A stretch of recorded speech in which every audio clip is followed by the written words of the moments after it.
High contrast mode and entity highlighter are here. RuneScape's newest and arguably biggest accessibility update in a very long time. In this video, I will tell you everything you need to know about this feature and why you, as a non-impaired player, could find some uses out of this update as well. My name is Chevalric, don't forget to like and subscribe, and let's talk about it.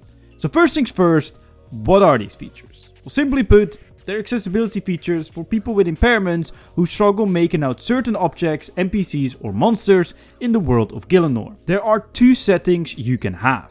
First, there's a high contrast mode with grayscale, highlighted NPCs, players, interactables, items and monsters, where the second setting is an entity highlight mode, similar to what you might know from RuneLite. The difference is, however, that you can't individually highlight objects, but instead you can highlight the earlier mentioned groups. NPCs, monsters, objects, players and items, either in the border setting or in the silhouette setting. A quick side note here, certain things aren't compatible with this setting just yet, like certain hunter creatures, cave entrances, some agility courses and other random click boxes, as they are considered as different entities within the game's code. However, they will later be added, but it will take some extra work to properly implement these features.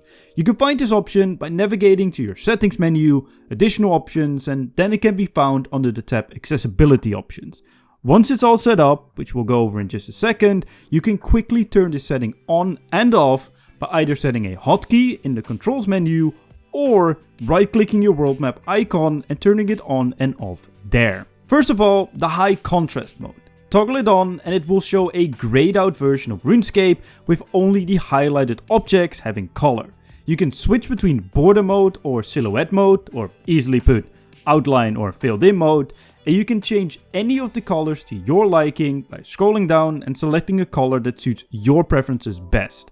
An important note to make here, both for high contrast and entity highlight mode, is that this can impact your performance.